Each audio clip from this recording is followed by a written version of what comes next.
Good evening, everybody, and welcome back to the League of Europe YouTube channel for round number 16, the final round of Season 5. My name is Aidan Carter, otherwise known as Carmentis. I'll be taking you through Division 2 this evening, as per usual, and joining me once again in the commentary box. He was off for a week, but he's back for the final round of the season. It is Nathan. Nathan, how are you doing this evening, mate?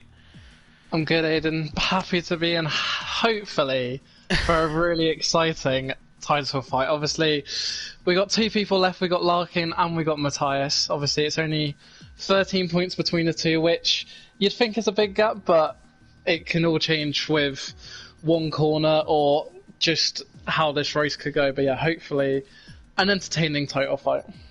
Yeah, I'd imagine so as well. Yeah, it's been such a great season all the way through Division 2, has it's been so close to, well, three drivers really throughout the entire season it's been really close with in terms of XL Larkin, Matthias and Packer. Packer unfortunately dropped out of the championship running last time out, so he's not in this fight anymore. It is solely between Matthias and Larkin coming into the final round of the season, and that is exactly what you want to see. You want to be able to see a title fight going into the final round. That's absolutely one of the best things you can get from league racing. So let's run you through the points then at the front of the field. It is 199 points for Matthias. It's a 13-point advantage over Larkin. Packer in fourth. He's 14 points clear of Noon, but I believe Noon is not racing tonight, so Packer and Noon have solidified third and fourth in the championship, at least for them.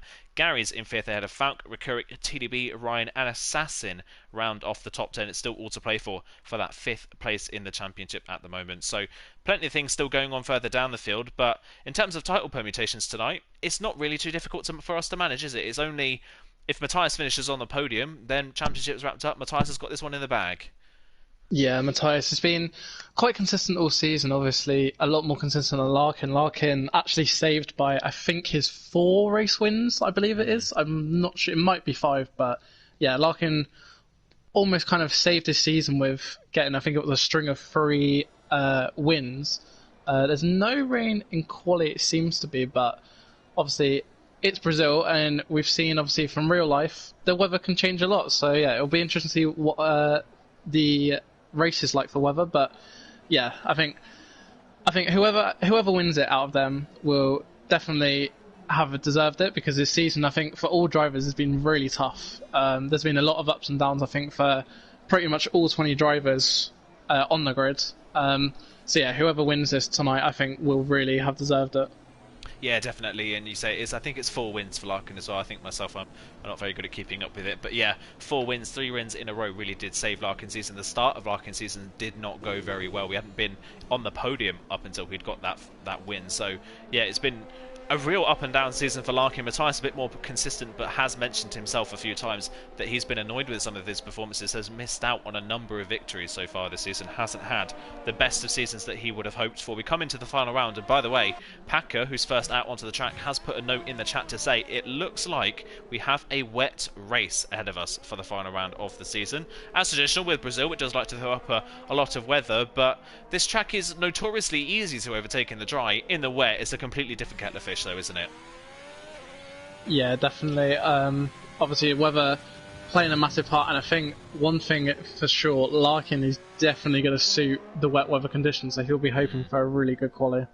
He really will, yeah. I think at least two of his four race victories so far this season were weather affected. He is a master of the wet conditions, so that means that Matthias is going to be, I think, quivering in his boots a little bit going into this one. But Packer, once again, is going to be the first person to take us through a lap around in qualifying. He'll be the first person to do this for the last time this season. He's head through the first sector already. It's a relatively short first sector, only the 3 corners down through the centre as he goes to the end of the first sector. 16.5 for the first sector. These guys are going to be running compromise setups for the wet conditions, so look out for that as he heads through 4 and 5 up towards the double apex of 6 and 7. From here on in, it really slows down in the middle part of the lap. It's hairpin after hairpin in this middle part of the lap. Then turn 8, one of the slower ones on the track, downhill dip for turn 9, coming up towards turn 10, which is the slowest corner on the track. Heads into the corner, is a second gear corner. In goes Packer nicely to the apex, a little bit cambered, so you can carry a little bit of momentum through there. Flat out down turn 11 into turn turn 12, the last proper corner on the track of 50.4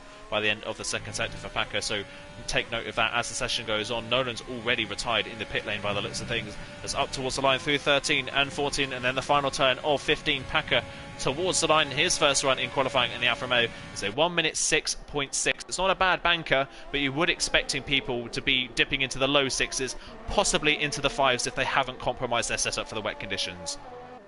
Yeah, I'll be interested to see who has compromised their setups. We've got Falk coming to the line, but as Mick Crass goes on a 0.4, Falk coming to the line, and he only was a 6.9, so yeah, maybe he's one of the many that may have actually compromised his setups. A lot of people have been talking about, I think, Pole maybe being a 0.1, even a 0.0 potentially, but yeah, I think, as you said, with the rain coming, obviously, you'd expect people to compromise their setups, but you might have a couple that maybe they may have been a little bit further down the order and just gone fully for quali. Yeah, exactly. That might be the case that they've gone for something different, maybe get the track position. We know it's difficult to overtake in the wet conditions as it is, so getting that track position could be key. Dylan's gone P2 on a 6.5. Look out for him tonight. He is definitely going to be a threat in this race. Matthias then coming up to the end of his first run in qualifying in the Red Bull. What can he do? Championship leader coming into the final round. His first run is over and done with, and it is P3 on the grid for the time being, a 6.5 just behind Dylan. They're beaten by TDB, who's recently joined XL, moved away from Vapor, who have unfortunately closed their doors, so he's up onto the front row for the time being. Still McCrass though that leads the way at the front of the field. Got a few drivers on laps at the moment. Larkin, one of them. Arcolo across the line, 5th on the grid, the man who's been so strong in qualifying all season long. Up to the line comes Matt Tibos. He has invalidated his time. Larkin crosses, he goes 5th and just behind Matthias by 12 thousandths of a second, so once again nothing to separate our two drivers in the championship battle at the moment. But interestingly, off the first runs, Matthias maybe a little higher up than we first thought. Yeah, definitely is. Zaldana just coming to the line now. Someone that's kind of struggled in quali. He's more consistent in the races. That only does a 7.2 in his last of the actual runners at the moment. Don't think anyone else is coming to the line, but yeah, Matthias on top at the moment over Larkin. But yeah, a 10th separate in the top 6 is going to be, I think, really close come to the end. Obviously, I think for bankers, a 0.4 for Mick Crass is probably actually quite good. I think he'd be looking for a 0.1 maybe from that. But yeah, at the moment, Matthias got the upper hand of Larkin, but I think these times are really going to tumble in the next 12 minutes. They really will, yeah. It's incredibly close. So even a minute improvement from Arcolo, at least, even a minute improvement from him can jump in from 6th to 1st. So anything they can find could help them massively. McCrass then leading the way after the first runs. I think if he's able to maintain that, that would be McCrass and the Haas team's first pole position of the season. So that'd be great for them if they can get that in. McCrass has been threatening podium position pace all season long. It's just never really come together for him. His only podium this season has been at Russia. Falk has picked up a number of podiums midway through the season, which is why he's up there in 6th in the standings, moving from IFR to VRT just a few races back as well. It looks like Packer is once again the first driver out for his next run in qualifying. So Nathan, would you like to take us through a lap on board the Alfa Romeo for his second run? Yeah, definitely. Nice exit out the final corner. You want to take, on the start of your lap, you want to take the longest route to the line to get as much speed as you can, and yeah, just stick into the white line. Coming into the first corner, you want to just nip the grass. Locks up a little bit, and actually he's gone a little bit deep, which is going to compromise his turn 2 and his turn 3, but you want to stay as close as you want to the white line. You don't want to invalidate, which actually you can do if you cross the pit exit line. What's his first sector split? He's up by 200, but yeah, he's actually invalidated out of turn 4, so yeah, he could go for another run. You can actually get 2 runs here with the amount of fuel, but yeah, really unfortunate for Paco, who I don't think it's one of his strongest tracks, but we've seen places like Bahrain, he pulled out a P2 in quali and in the race just out of nowhere, when that, in his words, is actually one of his worst tracks. So yeah, we're interested to see if he can get up the order and maybe have some permutations in the title battle. Yeah, he definitely could. It's been a very good season for Paco. Obviously, not in the Championship battle anymore, but much improved over last season in Division 2, where it's Division 2. It's his first season in Division 2 last season. He picked up a couple of podiums, but was just kind of languishing mid-pack. This season, he really has stepped up to the plate. He's dived into the pit lane, so I don't think he's maybe burnt out a little bit too much fuel to be able to go for another run. Milan's on a run at the moment. He was half a tenth down in the first sector, though, on his personal best. He comes to the end of the second sector, and he hasn't really found any time in the middle part of the lap either, really sideways coming out of the final proper corner of the track. It's got the run up to the line, but it doesn't look like Milan has found any time on this lap so far, and he hasn't. He's going to dive straight into the pit lane and not complete the lap. So Milan 7th for the time being, hasn't found an improvement just yet. One of the racing points I think is going slow. That is Jayco. I think it looks like he's run out of fuel because he's done 2 laps on the same set of tyres, currently 11th on the grid. The Haskars I think will be next to come up towards the line. McCrass is way down on his time, so he's obviously made a mistake somewhere on his first one on this set of tyres. Falk crosses the line and goes P7 with a good improvement right up there in the thick of the battle as well. So he found 3.5 tenths of a second to go from the back right into the mid-pack of the field, and just goes to show that once again qualifying at this track is incredibly close. Yeah, qualifying is so close. I've just been on board with Larkin, and he's had Gary, no, sorry, not Gary, Matt Tibbles in front of him pretty much the whole lap, and it's really not going to help him with his dirty out. Obviously, TDB just gone on to pole position, but yeah, Larkin's still 600ths down. He's not really going to, actually, he almost validated as Dylan goes on a 0.3, a 10th clear. Wow. Of the new XL man TDB. So yeah, that's a really good lap from Dylan. Larkin does enter the pits, but yeah, really good lap from Dylan there. I think all week he's been mentioning that he really wants pole here, and yeah, he's on course to do it at the moment. Yeah, yet to pick up a pole so far this season. Has won a race though, won in that incredible race in Monaco that ended up starting outside the top 10 and did an incredible stint on the mediums after the safety car period to win that race. He's looking for another win this season. McCrass is improving on his run. He comes up towards the line. It's a 6.3, but it's not quite enough to get ahead of Dylan. But interestingly, he did that lap on his second lap on that set of tyres, so maybe there is a little bit more in the bank for the Haas driver once he gets a fresher set of tyres on. Matthias has invalidated his next run, so neither of our championship protagonists improving on their second run in qualifying. I think Spag and Ryan are currently the only ones on laps at the moment. Ryan I think coming up towards the line, Spag's just coming out of turn 12 heading up the hill. Doom's gone into P3, good result here from him in the AlphaTauri. Across the line went Ryan, he didn't improve on P12. Spag currently on a 7 exactly, currently 17th on the grid, goes 15th with a 2/10 improvement, not inside the top 10 though. Doom though, last time out, had a pretty decent run, didn't quite get the result he would have wanted from that race in the end. I can't actually remember the result he got, if I'm completely honest. He didn't have... I think he got P2, he did. Yeah, he was winning. Because of a penalty. Yeah, he was winning on track, so he missed out on that first win of the season. Had a great run last time out though, 3rd on the grid once again, and again the AlphaTauri is right up there in qualifying. Yeah, the AlphaTauris all season, I mean, the amount of pole positions or front rows they've had at least, and I mean, I think we mentioned it before, Arcolo just hasn't really been able to actually reach the checkered flag. I think he's only finished maybe 3 or 4 races when I think Arcolo is one that he genuinely could have been in the title fight if he'd actually keeping it on track, because he has the pace to, I think he would actually have the pace to probably potentially even win the division, because he does have so much pace, but I don't know, there's something that it comes to the race that he just can't keep it on the track, which it's one thing to get pole, but it's another thing to actually then reach the checkered flag. Yeah, really difficult to do so. He's always on the edge, it seems. Whenever we ride on board with him, he's really pushing all the time. It just doesn't seem like he's been able to really get a grasp on it so far. Strategies as well don't really ever seem to play his way. So if he can sort that out for next season, he will be a massive threat in Division 2. Kind of the same with Doom as well. He's got the speed, just doesn't seem to have the racecraft either. It's bizarre to see, because AlphaTauri, I think, as a team, have the joint best qualifying of the season, but they're the lowest team in the manufacturers at the moment. They just haven't scored any points this season. Milan's currently on a lap now. He's on his 3rd run, and he's found 2/10 of a second on this lap so far, so it's been a good improvement. Milan hasn't really featured at all this season, is a reserve driver, was really fast in the Hungary pre-season race, but since then has only attended, I think, a couple of events. The final round of the season, see what he can do as he crosses the line, goes 3rd on a 6.3, so another one into the 1 minute 6.3s. Good lap from the Red Bull driver then onto the second row of the grid, but more people now starting their runs. Matthias has started his next run. Larkin's on a run as well. He's a 10th and a half up this time around. He's found a bit more time, and and it looks like he's getting a toe off of his teammate as well up towards the line, which will help him even more as he comes up towards the line. Currently 7th on the grid, 1 place behind his championship rival. He crosses the line and goes P3 with another 6.3. Our top 4 all within a 6.3 at the moment. It's just over a tenth of a second again, covering the top 6, and you would imagine that TDB, the likes of TDB and Doom, could probably find a bit more time in their laps as well. Yeah, definitely. I've just seen Matthias was a tenth up after the first sector. He's just coming through sector 2, and obviously he's gonna have to keep it nice and steady. Oh, a little bit of a snuff of overstay. He's gonna come up to the second split time. He is almost 3 times up, so this will put him on a 0.2, potentially a 0.1. He wants to stay just as tight as he can to the white line.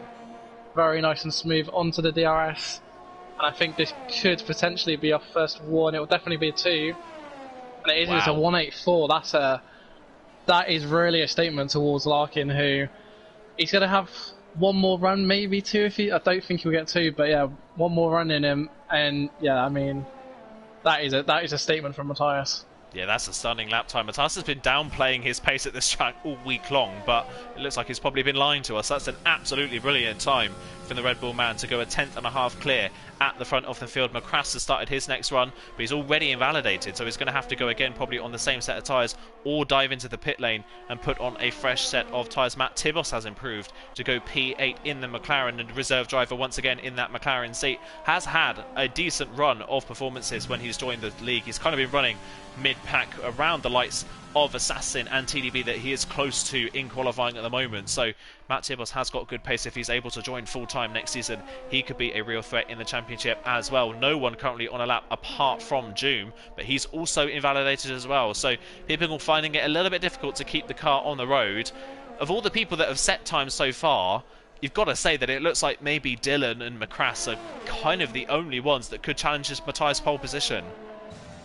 Yeah, I think it's just going to, on these final runs, it's just going to be who can keep on track. I've watched Joom and Arcolo both have stunning first sectors and then just invalidate straight away out of turn 4, which they just need to almost just back off a little bit, because they're just pushing a bit too hard. I think Joom, I don't think he'll start another run. No, he does come in the pits.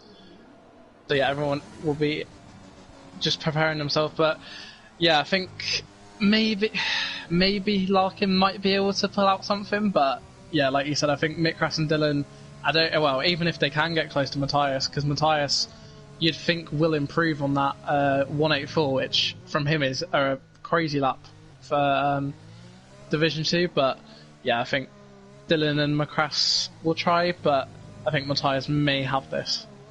Yeah, it looks like he could have this one in the bag. A tenth and a half at least the drivers have got to find, at least Dylan that is, to get to the front of the field. I only worry for Larkin is he's got that P4 with a toe from his teammate down the pit straight, so I'm wondering whether that's kind of hiding his true performance a little bit in this qualifying session.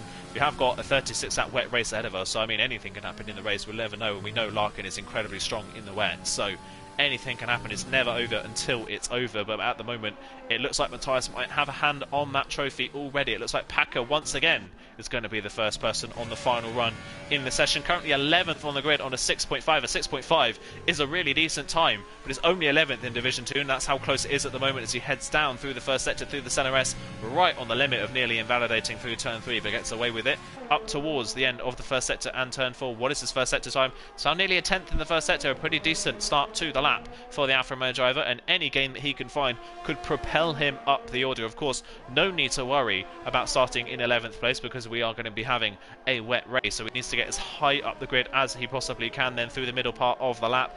Slow corners all the way through this part of the lap. He's got no traffic in front of him. It's going to be a nice clean run to the end of the session for the Alfa Romeo driver, then through turn 10.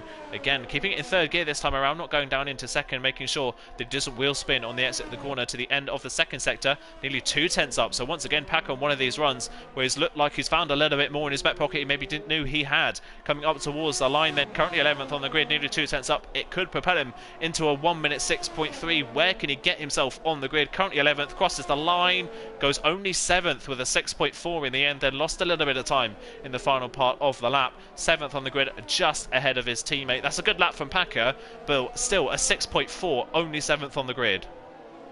Yeah, only 7th. I've just been watching Dylan. He had 5 cars that he had to navigate through, but he's a 10th and a quarter up, and he's having a lovely slipstream from Ryan. This could get him pole. Ryan keeps nice and tight. Dylan to the line. It's only P2. He actually lost a bit of time in sector 3, which is surprising. Larkin, meanwhile, was on a brilliant lap, and he's just been compromised going into the final corner a bit by Assassin, who was dawdling on the racing line. Larkin up towards the line, only 4th. He lost time in that final sector. He was a 10th and a half up on his personal best, but Assassin, slowing down on his outlap, was just sat on the racing line. Larkin had to duck to the inside to pass him into the final corner, and that has ruined Larkin's qualifying. That is such a shame for Larkin, only 4th on the grid. Oh, and there was a big crash in the back. That was Matthias, who's run straight into the back of Dylan. 5-place grid penalty. That is, that's for Dylan, wait, I believe. For Dylan. I think that is for Dylan. I think Matthias... I'll have a check that Matthias didn't get anything. No, it's just Dylan. It's just Dylan, so Matthias lucky to get away with that, but I think Dylan just came almost to a complete stop down the second straight just to let everyone through. Matthias trying to get a little bit of a toe off the drivers around him, just didn't really know what speed that he was running at and ran clean into the back of him. Joom is on a stunning lap at the moment, in 6th place on the grid at the moment. That AlphaTauri coming up towards the line. Matt Tibos goes 4th with a good improvement. That's a good lap from him. Gary only 17th on the grid. Droom up to the line. Can he still pole? Yes, he can! By 12 thousandths of a second. Joom, yet again at the dying depths of qualifying, has stolen pole position away from Matthias, who drops to 2nd place. TDB crosses, is 7th on the grid. McCrass has backed off. He can't improve on 4th place. That is it by the looks of things, unless Arcola's on another run, which he is not. Qualifying is over. A dramatic end to qualifying, and at the dying depths, once again, AlphaTauri showing strong, and Joom steals pole position. Yeah, what a mental final few minutes in quali. I don't know what had happened to Matty, because he was in control of his car. I think he got compromised as well by Assassin. And then, for some reason, just drove into the back of Dylan, who I don't think was in AI, but like he was far enough to the left. So, yeah, very weird from Matthias. But yeah, Joom takes pole, another AlphaTauri pole position this season. I'd potentially want to say that they've actually got more than 50% of the poles, but yeah, that was a pretty mental end to quali. Yeah, a little bit of a chaotic end, so anything can happen. Matthias really lucky to get away without a grid penalty there. Dylan, though, I think with possibly his best quali position of the season, then loses it through crashing into the back, being crashed into by the person in front of him on the grid. So Dylan will end up starting, I believe, if my math is correct, in 8th place on the grid. So look out for Dylan in this race. It's Joom and Matthias on the front row. McCrass will be bumped up to 3rd. Matt Tibos will be on the 2nd row. Great qualifying for Matt Tibos. Larkin will be 5th on the grid ahead of TDB 6th. Milan 7th. Dylan will slot into 8th ahead of Packer and Arcolo. That is Arcolo's 2nd lowest qualifying position of the season, behind Zandvoort, where he crashed out qualifying before he set a lap. Ryan is the person just outside the top 10 in 11th ahead of Assassin. Incredibly close throughout the entire field beyond those drivers. The top 10 covered by less than 0.3 of a second. That is incredibly close. And we go into a wet race now. This race, you've got to say, is going to be all down to when these drivers pit and the start. Yeah, off the start, I think you're going to see a lot of carnage. Obviously, turn 1 and 2, even in the dry, it's pretty carnage. You always see drivers getting pinched on the apex of both turns, but yeah, in the wet, it's going to be even more treacherous for the drivers. I believe it should only be light rain, and potentially they could actually be on dries, because the game it's a little bit weird for the weather, but it does look maybe just heavy enough that they will be on inters. So yeah, it should be. I believe it is actually a full wet race as well. So not really much strategy. It will just be a one-stop from inters to inters, unless the rain does get heavier at all. But yeah, it will be interesting to see off the start. I believe anyone on the controller will actually get obviously a better traction. So Matthias could struggle a bit as he is on wheel. So yeah, it'll be interesting to see what happens. Yeah, we're really interested to see what happens off the line. And of course, one thing to note as well is it's an uphill start line. So wheel spin here off the line is incredibly common. It looks like everyone is on the intermediate tyres, but the track doesn't even look wet. it barely looks wet at all, but people are on the intermediate tyres. In fact, just driving around on the outlap at the moment, on the formation lap, there's literally no spray coming off the tyres. So this is going to be really, really interesting to see what these drivers do. Everyone's on the intermediates. No one's taken a gamble to start on a set of dry compound tyres. It's barely wet conditions. I don't think I've ever seen a league race where it's been this dry and everyone's on the intermediate tyres. I'm wondering whether it's going to be... The rain's not coming down that heavily either by the looks of things. I would imagine that people are going to stay on the intermediates, but there is a possibility if it stays like this and these drivers drive around on these intermediate tyres, we could see people in for slicks very soon. Yeah, just being on board with Matthias, I'm like, just even looking at Jim's car, there's not even... I can't really see any spray. It's like, it's so light, so you'd think that they stay on inters, but you never know. If it does get even lighter, which, I mean, the game's weather system is, let's say questionable, but, but yeah, there's, like, there's no, I can't see any spray. I mean, maybe when they're actually up to full racing conditions, there could be a lot of spray, but yeah, it will be interesting to see if anyone does actually risk the softs or the mediums. Yeah, it's going to be interesting to find out what that happens. One thing these drivers are going to have to worry about with these conditions is overheating. The intermediates are going to overheat very quickly on this track. It is quite dry, so that's one thing we're going to have to note out for here. Before we get going, though, I'm going to ask you, Nathan, the impossible question. I'm not going to ask you for a race winner. I'm going to ask you for who do you think is going to be the champion at the end of this race? Oh, Larkin's wet weather pace v Matthias starting P2. I'm gonna say, and try and manifest a great race, I'm gonna say Larkin. He has really good wet weather pace, and I feel like he could actually get through the field. And I think Matthias could have a lot of issues, possibly. It's going to be very interesting to see. You've gone with Larkin, I'll go with Matthias then. I'll do the complete opposite. So we'll now wait for the lights to come on ahead of the drivers then. A really interesting prospect this race. June versus Matthias on the front row. Lights are out and away they go very gingerly off the line, barely moving as they get towards turn one. June, though, has had a brilliant start. Larkin has had a brilliant start in this race as well. He's up to fourth place, going for third around the outside of McCrass, going through turn two. He's run off the road. Oh, and around goes Milan in the background. I don't know if there was contact, but that is carnage at the back of the field. I think Packer, Arcolo, Matt Tibos is involved in that as well. A number of drivers off at the back of the field after that spin. We've got a number of drivers with front wing damage, but at the end of the first sector, it's Doom that leads from Tyres. Larkin's gained 2 places off the line. That's a brilliant start from the Racing Point man. McCrass down to 4th. TDB's had a good start. He's in 5th. Dylan's up to 6th place. J. Cole is up into 7th. Then Zaunama. Zaunama started this race, I think, in 18th position. He's 8th already. Assassin is 9th. They had a Gary in 10th. Falk Nolan is in the... Nolan's not in control of his car, but his AI car's in 11th place. And at the back of the field, it's Matt Tibos, Milan, Arcolo and Packer that were all involved in that carnage at turn 2. Yeah, Zaldemar has had a ridiculous start. He's gained 10 positions. And I mean, Larkin as well, from P5, is right on the back of Matthias. And I mean, it's Matthias' championship to lose. So, as he gets a massive snap of oversteer coming up the hill. But oh, June's round! Joome's lost it. Joome's done a Verstappen-esque move. It's so dry that I think he thought he could go flat through that corner on a set of intermediates and couldn't, and just spun just through the corner. I've never seen anything like that before, but he just completely spun without touching the curb. Yeah, it doesn't look like anyone's got any traction off the start. Like, there was just nobody seemed to have any traction. I mean, Larkin, he's right on the back of Matthias. I don't believe he's going to lunge it. No, he's so close between them, but yeah, there's just like nobody seems to have any traction in these conditions. Yeah, Larkin's. It's going to be interesting to see what Larkin does now, because he knows he can risk it, because Matthias has to play this so gingerly. He can't afford to fight him barely, because one bad move and Matthias could be round.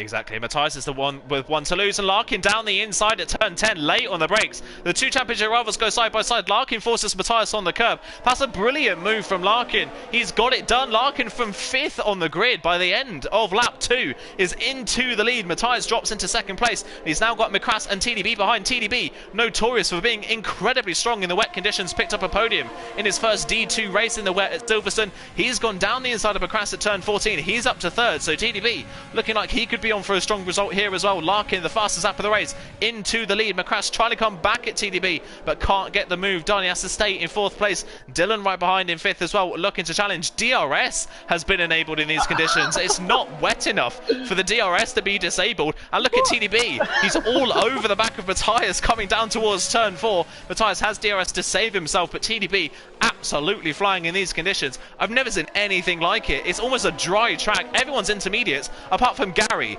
Gary has gone onto a set of soft compound tyres. Milan's on a set of mediums, so we've got to keep an eye on what Milan and Gary's pace is at the moment.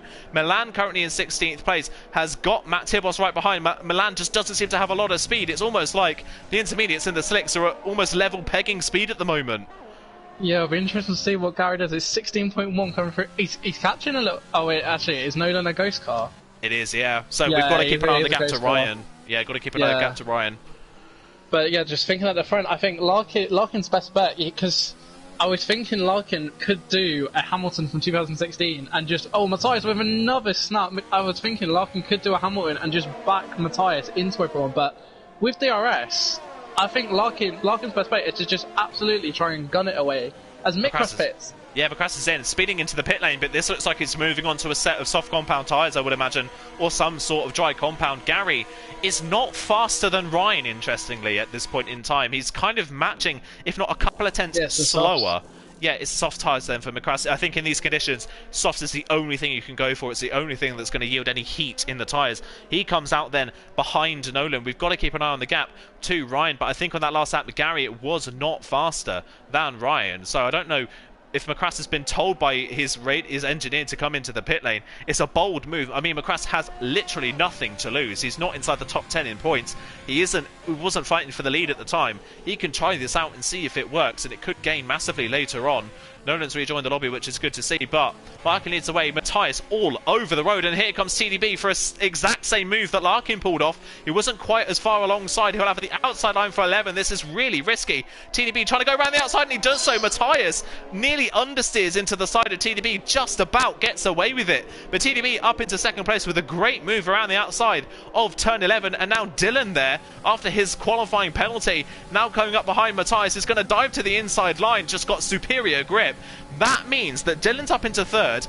If the race were to finish now, Dylan's going for TDB as well, down the inside. He's trying to get the move done, but TDB incredibly late on the brakes, holds 2nd place for the time being. If the race were to finish now, Larkin and Matthias would finish on the exact same number of points, but Larkin would win on countback of victories if it stayed like this. This is going to be an incredible fight as Dylan again down the inside at turn 4. TB runs a little bit wide. Dylan's going for the inside line at turn 5. It'll be the outside for 6 and 7, and TB has the better grip around the outside. He holds the position for the time being. You've got to say though, Dylan looking like he wants that race victory. This is just crazy between these top 4. Dylan just looks like he just has so much more grip than everyone. I mean, Larkin started to pull away, so I think he could probably go in. Yeah, I think Intus is still definitely quicker going off Arcolo, but yeah, I think Larkin is going to start to just streak away as he's just so much more comfortable with his conditions. But yeah, Dylan, all over the back of TDB. Is he going to have a go into the final corner? No, he's not. But yeah, Matthias, I mean, I don't know what he's going to do, but he needs to find something to pass one. Oh, he's at another snap. And Jekyll's now on the back of him, and is Jekyll going to have a go? He's using his DRS, and I don't believe he's going to get Matthias. As Dylan goes past TDB, and Matthias, is he going to have a lunge? He does have a lunge. Really late on the brakes, nearly hits Dylan. How did he get that stopped as TDB's back down the inside for turn 2? How's this going to work through 3? It's a little bit wide off the track for Matthias. He loses the rear of the car. Jacob went to the back of him. Matthias is all over the road, but is somehow keeping it facing the right way. That's interesting. Macrass has set the fastest lap of the race on the softs. It looks like it's turning towards slick conditions at this point in the race. That's really interesting. Matthias he was 4 tenths quicker than Arcolo. 4 tenths quicker. Okay, we've got to keep an eye on that. We've got to keep an eye on what the pace of the leaders is at this point in the race as well, because if they come in now, they run the risk of all being jumped by Macrass. J. Cole here needs to get past Spacker, picks up a penalty for speeding into the pit lane. J. Cole here desperate to get past Matthias to help his teammate out, you've got to imagine. Larkin now 1.5 seconds clear. Dylan, a huge threat in this race. Inadvertently, the XL driver could end up passing Larkin and taking the championship off of his XL teammate. Yeah, yeah, that'd be.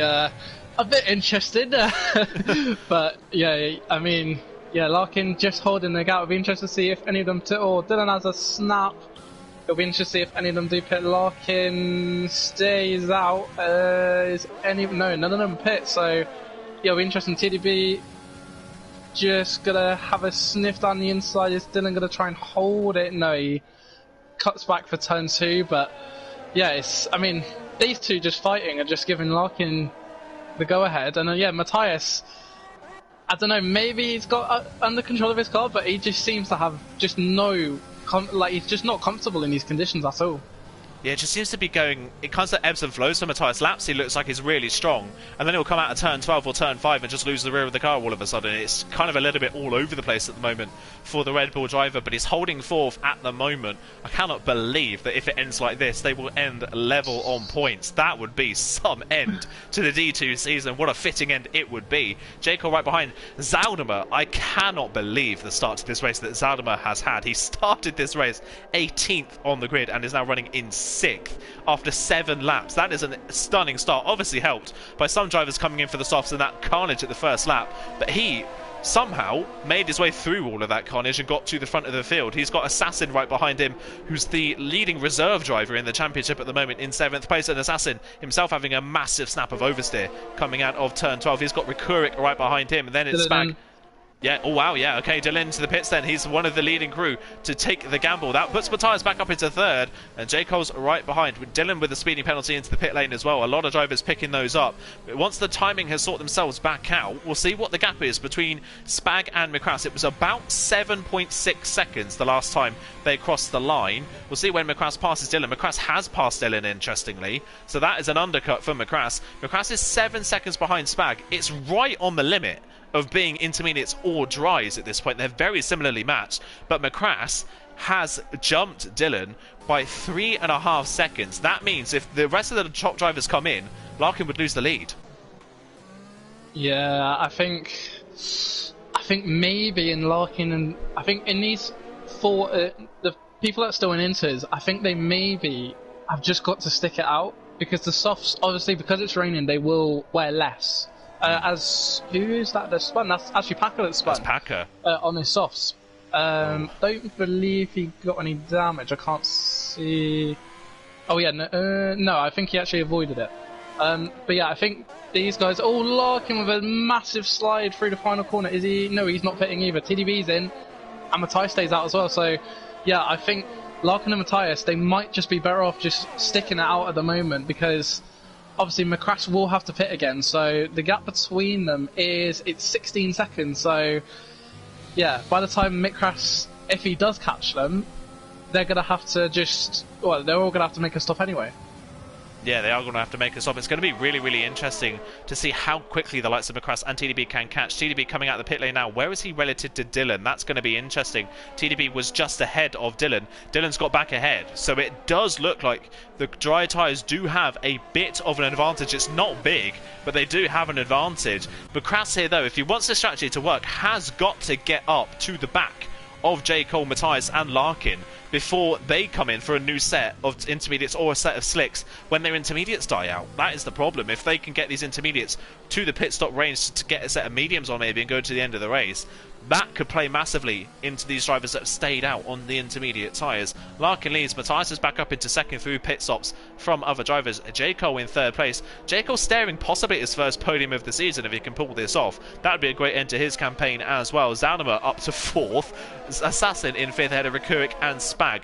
They're the ones on the intermediates. Nolan, who's I think still not in control of his car, and Arcolo, who has pitted for another set of intermediates after the carnage that he was involved in on the first lap, is down in 14th place. Interestingly enough, though, Macrass set that fastest lap of the race and hasn't been able to improve on it since, and none of the soft runners I think are able to do it either. Dylan will be the first of the soft runners to do a fast lap, and he's on a 16.8, so he's actually gone fastest, and that was a second faster than anything he managed on the intermediates. Yeah, I think it's really close, but I think that the top, 7 now, I think they've just got to stick it out until maybe they can chuck on a set of stuff. I think you'd want to go until at least lap 18, lap 19, because if these conditions do stay, then obviously they can probably make it to the end on a set of softs. But yeah, these inters surely are going to be wearing out. But Larkin obviously streaking away 2 seconds now. Jaco, I think, to help Larkin, if he can get in front and then back him into Zaldemar and Assassin, and Rick actually, who's right on the back of Assassin, then yeah, Matthias, well, already struggling, and Jaco locked up a little bit coming into the final corner. Yeah, Jaco's really struggling in that final corner. Oh, as he gets a massive snap. But yeah, Jaco really struggling just in the final sector. That's going to give Matt an advantage. Matt actually pits. Wow. Okay, so Matt not sticking it out. He's coming in early then. We'll see what tyres he goes on to. This is going to be interesting. If he goes for a set of softs, that would be interesting for his race. It is a set of softs. Now, this to me is a little bit of a strange call from Matthias. He's pitted, what, 2 laps later than the likes of Dylan and TDB. Dylan and TDB are absolutely flying now at this point in the race. Matthias is going to come out well behind them at this point in the race. You've got to say now, for Larkin is kind of stuck in between a rock and a hard place. Does he stay out and go to lap 18 or 19 and put on a set of softs to go to the end? Or does he pit now to cover off the undercut from Matthias? I think Larkin has to stay out. I think they've only lost... well, when did we say about Mitcrass? Because it's now only 14.5 and it was 6, they've only lost 2 seconds. So I think in Larkin's position, you've just got to stick it. I don't know of... Well, it depends what their inters are currently on in terms of tyre wear, because if they are on like the limit and they can't make it to a soft stint, I don't think mediums in these conditions are going to be good. Yeah. Obviously, Mitcrass is catching the likes of Rick and that quite quickly. I mean, on this lap, this lap actually, it's been a Larkin's second. in. That is, Larkin's in. Wow. Now, this is going to be interesting, because there is no doubt now that Larkin, when he comes out, is going to be off the net podium at this point in the race. He's going to be behind Macrass, Dillon and TDB. What tyres does Larkin put on? It's a set of mediums. Okay. Yeah, he's going so that he doesn't have to do another stop. Now, this is interesting. He's the only one that's done this. Assassin's gone for a set of softs now. Now the problem here for Larkin is grip. Does he have enough temperature and grip in those mediums to take those with any sort of pace? Matthias has jumped Larkin, so it's, I think, obvious at this point in the race now that the dry tyres are the better tyre to be on at this point in the race. But Larkin is essentially a pit stop ahead of his title rival. Now Larkin's just got to hope that the mediums have enough pace in them to be able to keep up. If he can't keep up on these mediums, he's just going to get swamped at the end of the race. Yeah, the pit stop. So the pit stop loss is 17 to 18 seconds, depending on how good of a pit entrance you can, and obviously pit exit. So yeah, if he can stay maybe within, I'd say 5 seconds of Matthias, maybe 6 seconds. It just depends on how quick Matthias can be on these softs. I mean, Dylan, TDB, and obviously Mitcrass, obviously they're all kind of battling with themselves, but obviously they've still got to make another pit stop. Larkin is roughly about 6.5 seconds behind them, so yeah, it's going to be really interesting to see if Larkin can keep up. I mean, he's not really lost anything on Matthias on this lap. In fact, he's kind of gained a little bit, so yeah, maybe the weather's not playing as massive factor as it normally would, but yeah, it's going to be interesting to see as his yellow flag. And oh, okay, Matsu was retired in the pits, but yeah, J. Cole actually on a set of mediums as well, and he's actually not lost a lot of time to these two, which could actually play in Larkin's favour at the end of the race.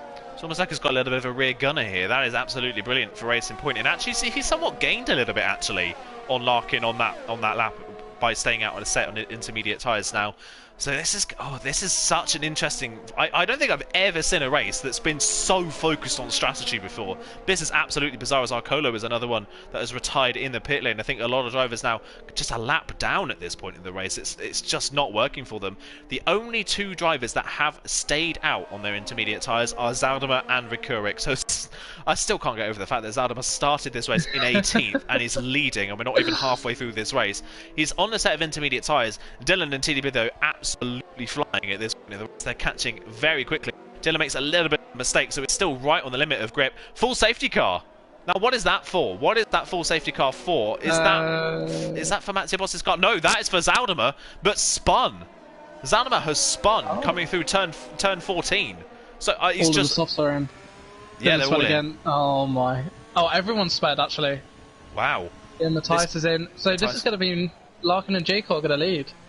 That is massive for Racing Point, absolutely massive. Their tyres are 1 lap older than the people around them, and they will lead the train of cars. So, safety car then for Zaldama, who was leading, spun through turn 14. It looks like he's just clipped the curb and hasn't been able to keep it out of the wall. In a very similar fashion to Doom, it seems. So, Larkin now leads the way. Look at Matthias.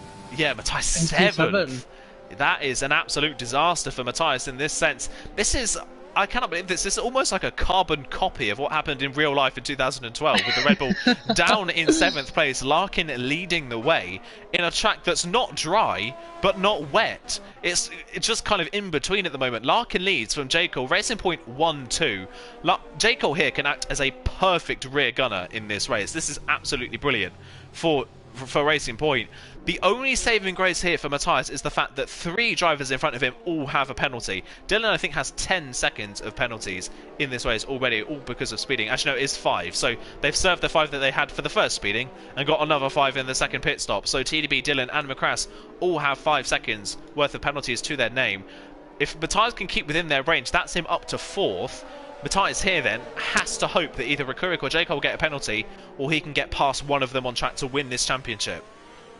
Yeah, it's gonna go right down to the wire. It could even be a Hamilton and Massa where if Matthias, if he comes to the last corner and he wins it there, I mean, fair play to him. But yeah, it'll be interesting. I do wonder if any of the 3 may serve a 5-second. No, they don't. So they do stay out. I mean, who's to say they won't gain 5 seconds on Matthias if they have the pace over him? But I don't know.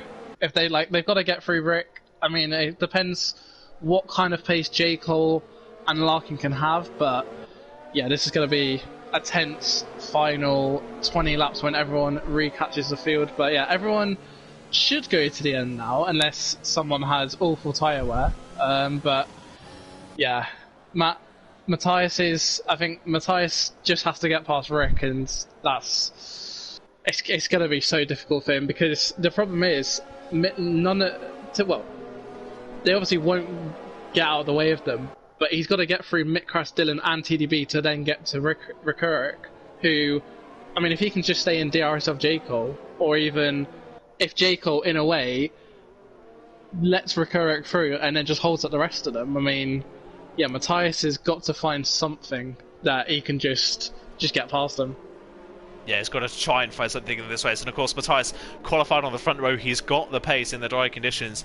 In these slippery conditions, he's been a little bit all over the road. He's now got Assassin and Zaldama right behind everyone on a set of mediums, apart from Joom, who's gone into a set of soft compound tyres, interestingly, down in 15th place. Packer currently in 16th, having another horrid race in slippery conditions. In the slippery conditions, Packer just does not seem to have any control over that Alfa Romeo. Zandvoort comes to mind as a race that didn't go his way. Silverstone, he wasn't competitive in the wet conditions either. So just struggling a little bit at the back of the field. Nolan has been in AI, has left this lobby and joined back about umpteen million times, and he's 13th.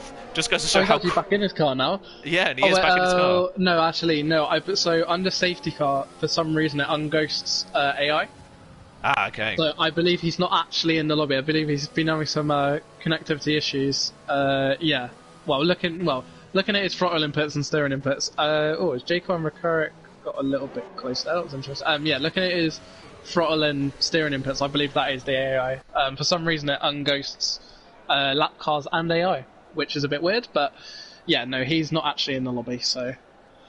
Yeah, either way, the fact that there's an AI car that's been running around in AI and is in 13th, I think just proves that this has been an absolutely nuts race. Now, Larkin here is going to struggle towards the end of this race in terms of percentage wear, isn't he? He pitted at the end of lap 12, which in regular conditions is possible to get a set of mediums to the end from that point. You do have to be good on your tyres. In these slippery conditions, though, sliding around a lot, while they not have as much speed, sliding around means that they are going to wear their tyres out quite a bit, and you're going to imagine as well that this restart, all their tyres are going to be cold, which is just going to hurt them even more. Yeah, obviously on the mediums they're going to definitely struggle for traction. It'll be interesting to see who... Well, I mean, we've seen how bad Matthias has been in these first stint of the race on his traction. But I think one thing that will save Jacob and Larkin is a kind of counterbalance, as the safety car is in this, like, it's a kind of counterbalance. Obviously, they will slide around like you said, but because they've been on the safety car, they've had 3 laps, I believe it is, of just kind of cruising around. Yeah. And also, in the wet conditions, the dry tyres do wear less. Obviously, if they do start sliding around, then yeah, it's going to be an issue, but it'll be interesting to see what happens in terms of their tyres. Yeah, Larkin, then when does he go? Larkin's gone now then for the restart of this race. Rekurik has reacted absolutely brilliantly. In third place, going around the outside of J. Cole. TDB's right there as well. TDB's going to try and make it 3 wide into turn 1. Sends it down the inside. Can he get that stopped? He can. Brilliant move from TDB down the inside at turn 1 of a 3 wide move. Just sends it and gets it stuck. J. Cole has dropped the third, and Rekurik is still trying to get that place off the Racing Point man as they head down towards turn 4. Rekurik around the outside. J. Cole squeezing him to the grass. There's just enough room for Rekurik's car, but they've got no grip still. The tyres aren't up to temperature. The track has gotten a little bit wetter over the safety car period as well. Rekurik will have the inside line for turn 6. He's got the move done. Dylan trying to get the move done on J. Cole, loses the rear of the car. McCrass and Matthias go to avoid him. Matthias then has now got Dylan down the inside, trying to send it down the inside of the Red Bull man. They run side by side into the next corner. Matthias is going to try and hold it down the inside of turn 9, which will be the outside for turn 10. I think Dylan's got the better traction and will just hold on to 6th for the time being, but an ambitious move from Dylan didn't really pay off. J. Cole in these conditions is plummeting. He's got no grip in that 4th position. He's dropping now. He's got McCrass right up behind him in the NASCAR. Dylan's right there as well. Dylan basically pushing the 2 of them through the final corner. Matthias, Assassin and Zanima all there to pounce as well. As off the track goes Nolan, who I think just got back in control of his car. Yeah, very unlucky for Nolan, but yeah, what a restart it's been. McCrass all over the back of J. Cole. I think he's going to go down the inside and he should make the move done. J. Cole doesn't keep around the outside, but yeah, Matthias just lingering in P7. Obviously he will. I mean, he's losing so much time though to McCrass. Well, not McCrass, sorry, to TDB, who obviously with that 5-second time penalty, yeah, Matthias needs to get a move on. I mean, he's not actually gonna even get P4, even if he passes J. Cole, I don't believe, because TDB is, I mean, clearing ahead with the likes of Larkin and Rekurik. Yeah, TDB doing enough at this point to salvage a good result from this race and take Matthias out of contention. So, Matthias has got to up the pace, but he is right in the thick of the traffic, and at this restart, doesn't seem to have a lot of confidence. J. Cole's calmed down just a little bit. He's got Dylan still right up behind him, but Matthias not hounding the back of them. Assassin and Zaldama going side by side in the first corner as well. Assassin into 8th place, and that Williams, could he be a threat to take a place off Matthias in this race? Assassin is closing in quite quickly on the back of the Red Bull driver. Matthias, just in these conditions, doesn't seem to have a lot of confidence. He just doesn't seem to be able to push that car on this track. Larkin in the lead, looking solid at the front of the field, and J. Cole doing a brilliant job actually for Racing Point in kind of holding a lot of drivers up at the start of this one. DRS re-enabled. Yeah, Dylan down the inside line, down the outside, sorry, coming up towards turn 1, round the outside of J. Cole. J. Cole's just not got any pace to fight it. Dylan up into 5th. J. Cole drops to 6th, and now it's interesting. It's J. Cole versus Matthias, so this is going to be interesting to see. But Matthias at this point in time, nowhere near the back of the Racing Point. No, definitely. Obviously, I think Matthias, it's going to be interesting if he does get onto the back of him, what happens between these two. Obviously, J. Cole's teammate Larkin is leading, and obviously would be championship leader. Just looking at the intervals, yeah, TDB's cleared Matthias already, so wow. Yeah, even if, what would that be, 1, 2, yeah, so I mean, he's still got to get past, well, he's still got to get past Rekurik, even with TDB's 5-second time penalty. So yeah, Matthias really has got to get a move on, and he's got to hope that the likes of Assassin or Zaldama or even Ryan, who, I mean, we've seen at Silverstone, got a P3 from out of nowhere in these wet conditions. So yeah, any of these drivers behind him could still cause Matthias a lot of issues. Yeah, they really could. Assassin still right there, ready to pounce. Zaldama's just got a little bit of a queue forming up behind him, but Ryan looking very fast in these conditions in that Mercedes. Both Mercedes starting to work their way up through the field. As it stands, in 10th place is Ryan at the back of the field. Battle between Nolan and Falk for 14th and 15th. As it stands, they're going at it, coming out of the last corner. Ryan not quite close enough to Zaldama coming up towards turn 1. He's using a lot of the ERS though, I think, to get close enough to get the move done, maybe down towards turn 4. Zaldama goes a little deep into turn 1. Ryan could get a good run here through 2 and does so, really commits through turn 2. That's a brilliant run. But you can see he's just half throttle all the way through turn 3. In normal dry conditions, that's easily flat. They just haven't got any confidence to put the power down. And actually Spag had the confidence and is right on the back of the Mercedes. Not close enough to make a move for the time being. He'll stay in 11th place. Gary at the moment is the man holding the last point with Packer right up behind, but Packer does have a time penalty to his name. He's trying to recover what's been a torrid race for him so far. Matthias then not get any pace. He's no closer to J. Cole, and J. Cole just continues to drop back from the drivers in front. So, like I say, at this point in time, TDB's done enough to pull the gap on Matthias. And the thing is here for Larkin, if TDB does start to challenge, Larkin's got a penalty advantage, so he doesn't have to fight TDB. If TDB ends up being the faster of the two drivers, TDB could just pass Larkin and basically Larkin could help just be dragged along further into the distance. Yeah, certainly. Obviously, I mean, we've seen through this race, TDB, Dylan and Larkin have been the ones that have had so much confidence. Matthias he has no grip out of the final corner, and I've just been looking.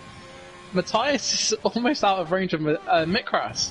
So he's not even on for P4, he's on for P5 at the moment. I think it's right on the cusp between the two. I think it's about 4 tenths between them, but yeah, Matthias, I mean, Jacob, like, the lap before, there was the top 7, none of them had the RS at one point, so yeah, drivers really struggling with the dirty air and the conditions. So yeah, Matthias has 15 laps to get through J. Cole and then somehow get onto the back of Recurric.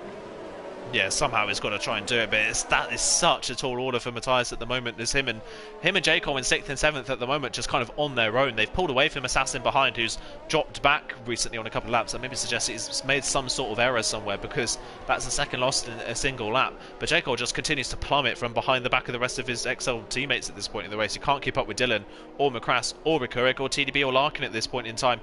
Interesting as well, that lead battle at the moment. Larkin leads from TDB. Recurric hasn't been on the podium since round 3 of the season. He picked up a win in the wet conditions in Silverstone, so we know Recurric is good in the wet conditions, but it's been a torrid season since the 3rd round for Recurric. Hasn't actually finished in the top 5, I think, since, maybe even the top 7 since then. He's had a change of equipment midway through the season, but even so, it's been a horrid for him. So for him to be back on the podium, that would be great. Dylan is now catching the back of Macrass for 4th place, so this little battle here could help Matthias a little bit later on as Ryan and Zaldimer go side by side into turn 1. Ryan around the outside of the Ferrari, down the inside for turn 2, and have the outside for turn 3. Zaldimer's got the inside line. Ryan doesn't have the confidence to go around the outside. Has he got the straight line speed to get the move done down towards turn 4? Spag is looking very, very fast in behind as well, but Ryan just not confident enough to put the power down through turn 3, and because of that, he can't get close enough for turn 4. No, obviously Ryan, obviously a former XL member, so yeah, no love lost there between them two. But I've just been looking, Matthias has closed up right onto the back of J. Cole. The lap before, Matthias through this sector was really struggling, but yeah, J. Cole, I mean, J. Cole is slowed down enough that Dylan could even jump Matthias as well. So yeah, Matthias, I mean, is he genuinely going to finish P6 in this race? Because even if he clears J. Cole, he may not even have the pace to catch, like, Dylan. I mean, Matthias just struggling out of the final corner, but he will get a lot of DRS and slipstream down this straight. He's using a lot of his DRS. J. Cole obviously down a bit lower, but Matthias a lot of closing speed. I don't think he'll lunge it. Oh, he has a little look, but yeah, J. Cole just covers it off. But yeah, Matthias, I mean, yeah, even if he does get past J. Cole, he still may only be up for P6 at this point.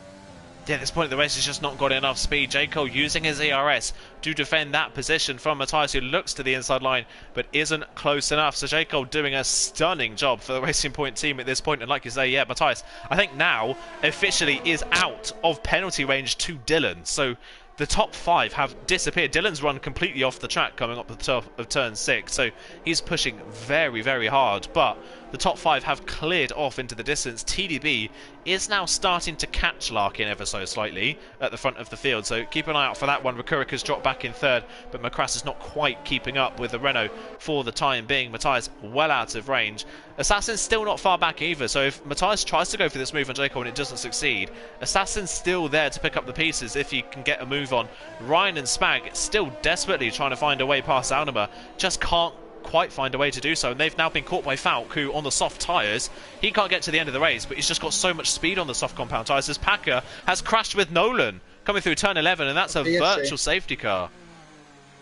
Yeah, I'm not sure what happened with them two. I didn't actually realise Nolan was in control of his car, but yeah, they must have maybe, I think, slid into each other or something. But yeah, this actually helps Jayco a little bit because obviously he was running low on ARS, so yeah, maybe he can. I mean, if I was Jayco in this position, I mean, you'd think maybe he might just like back off and actually get a massive delta, so then Matthias is even further behind. Oh, Jayco got a drive through. Ooh, okay, now that completely changes thing then. Jayco will drive through penalty. Matthias already passed as well. So, Matthias up into 6th place. Jayco then, with a drive-through penalty, is now out of contention really. He's got to serve that penalty within 3 laps, so he'll drop right down to the back of the field with that drive-through penalty. Now we've got to keep an eye on the gap between Matthias and the drivers in front. He's within range of McCrass. He's not within range of Dylan. He's got to at least get within range of the 2 drivers in front. If Matthias can pick up fastest lap and get past Dylan and McCrass on penalties, Matthias would win the championship by a single point. So that is a possibility for the Red Bull driver if he can pull it off. At this point in the race, it just doesn't quite look like he has the pace really. Dylan, now that he's past McCrass, is just starting to clear off into the distance again. Yeah, I was just having a look. The fastest lap obviously by Dylan is a 16.4. I'll have a look what Matthias does when he crosses the line, but I don't think it's anywhere close. No, it's a 23.5. Oh, actually no, there was VSC, wasn't there? So yeah, it'll be, well, I'll have just a quick look, but yeah, no, they're running about 2 seconds slower than Dylan's fastest lap. So yeah, Matthias, he's got to pass or get within. Well, I mean, get within TDB, which, if we look, it's 10.1 seconds to TDB. So yeah, Matthias, the only way Matthias is winning this championship is if he passes Recurric, or if Larkin gets overtaken by Recurric. Yeah, that is the only way it can happen at this point in the race. So Larkin's got to keep it penalty free. TDB here looking like he really, you can tell he desperately wants that race victory, but that penalty looming over him at the moment is not helping him at all. He's at least on for a podium as it stands. He's doing a brilliant job. Recurric in behind as well, looking for a podium. Dylan, now that he's cleared McCrass, is trying to close in on Recurric, hasn't really done so in the past couple of laps, and now Matthias is out of range to McCrass as well. On that lap, Matthias is 7/10 of a second a lap slower than McCrass, and McCrass can't keep up with Dylan, who in turn is closing in on Recurric, as TDB is going for the lead here down the inside, gets the move done on Larkin. I think Larkin sensibly decided not to fight that one.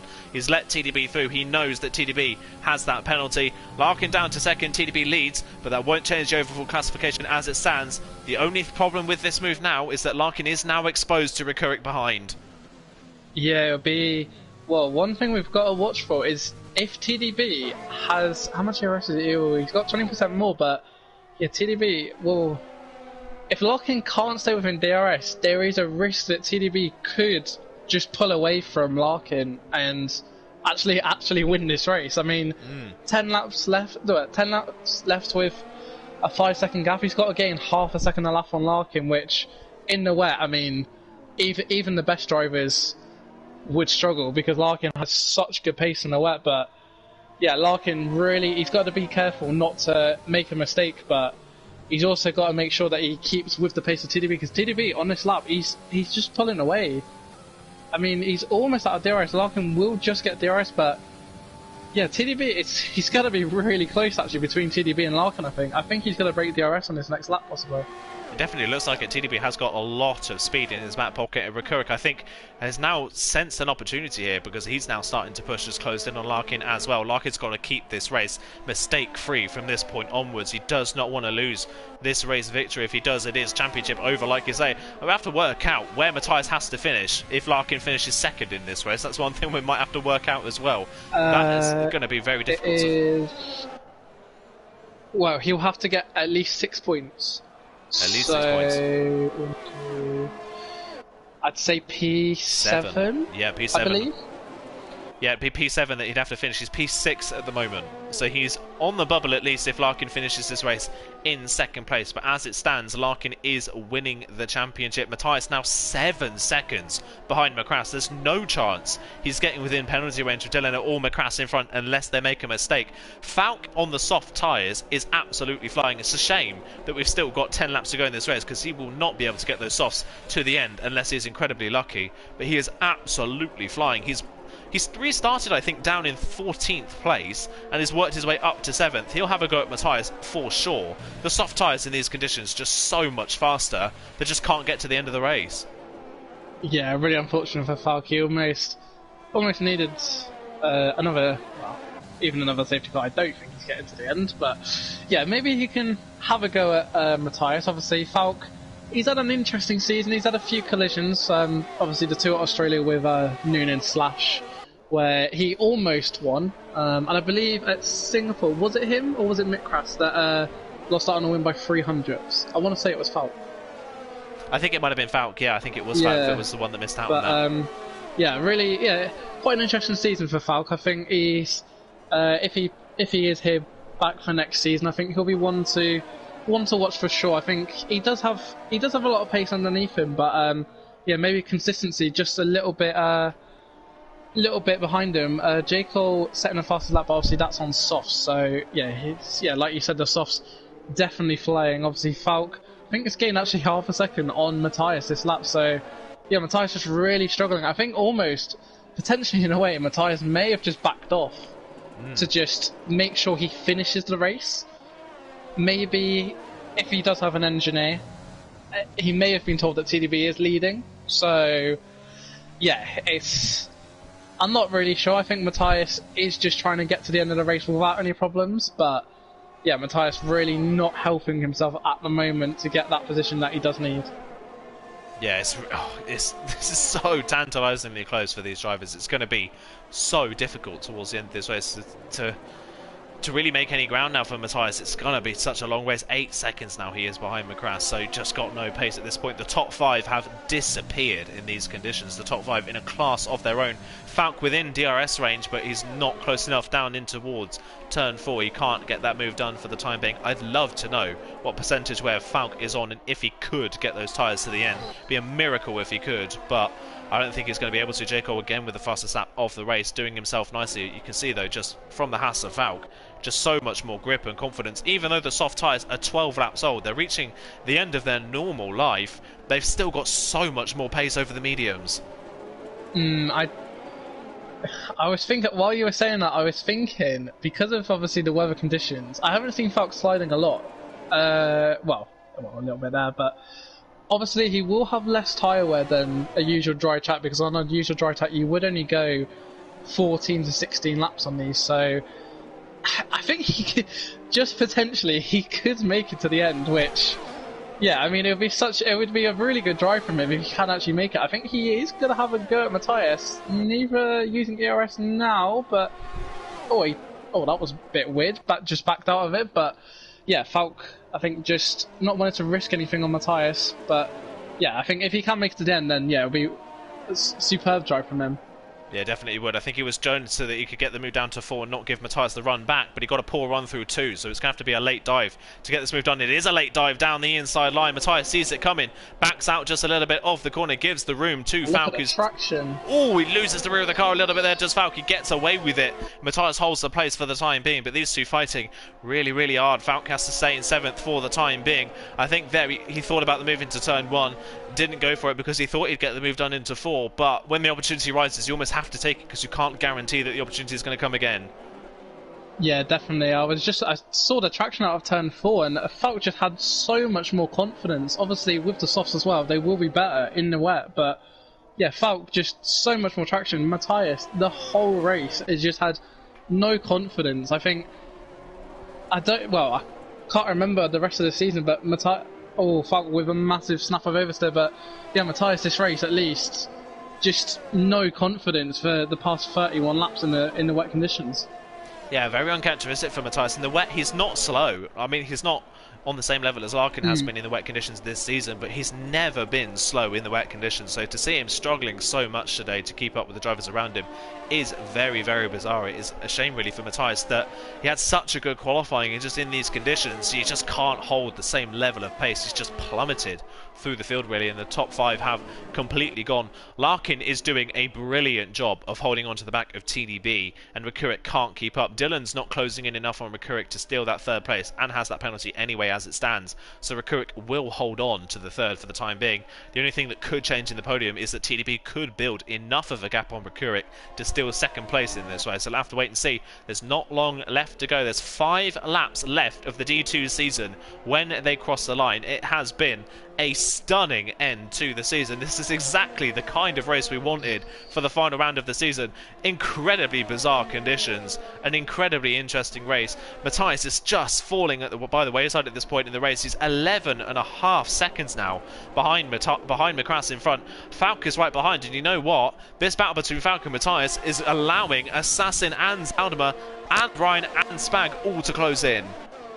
Yeah, just watch both of them. As Falk, he's going to go to the outside, and I don't think Matt's going to have anything. Oh, he does dive him back. Very bold of Matthias, but he's going to get another. He's going to get another dose of DRS. Sorry, it's Falk.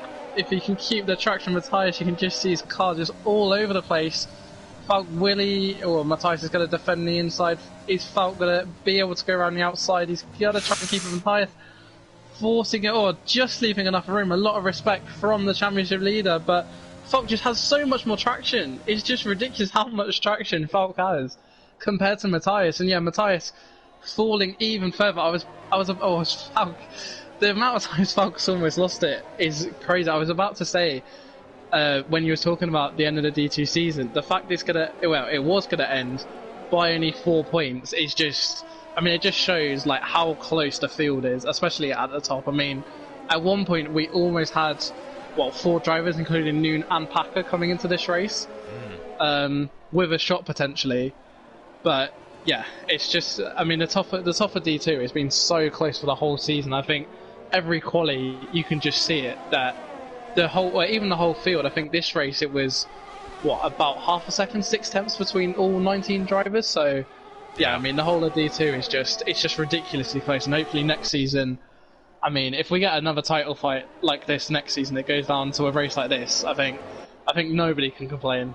Yeah, definitely no one can complain. You can make so many cases for different people in this championship to have had better seasons than they've had. There have been so many competitive drivers. Spag has spun through turn 3. I think he's just about got away with no damage, but Spag off the road in turn 3. Good for him though that he was in 11th and is so far ahead of Gary and Packer that he's not actually going to lose out. Gary and Packer just have no speed in these conditions. Gary holding on to the final points paying position as it stands. Falk then in 6th place. There's only 3.5 laps to go. Falk could do this. I don't want to jinx him, but he could take those softs 19 laps into this race. That would be an astonishing achievement if he can pull that off. Matthias trying to stick within DRS range because it would help him in his battle with Assassin, who's now within his DRS range. Could be close enough to mount an attack on Matthias at the end of this race. If he is close enough to mount an attack on Matthias and Falk's tyres don't go off, Larkin can drop to 2nd and still win the championship.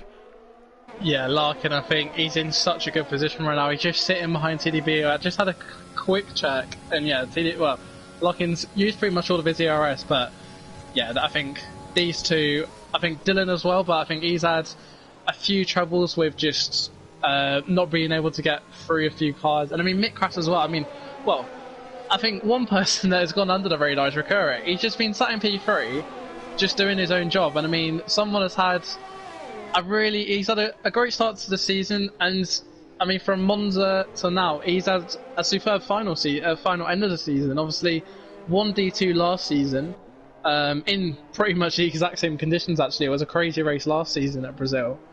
But yeah, Rekurik, someone that I think all season has kind of just been there. He's picked up a few points, but yeah, I think he'll be very happy. And if he can lose, he's got 9 tenths in hand to TDB, but yeah, I think he'll be happy no matter if he gets P2 or P3 in this race.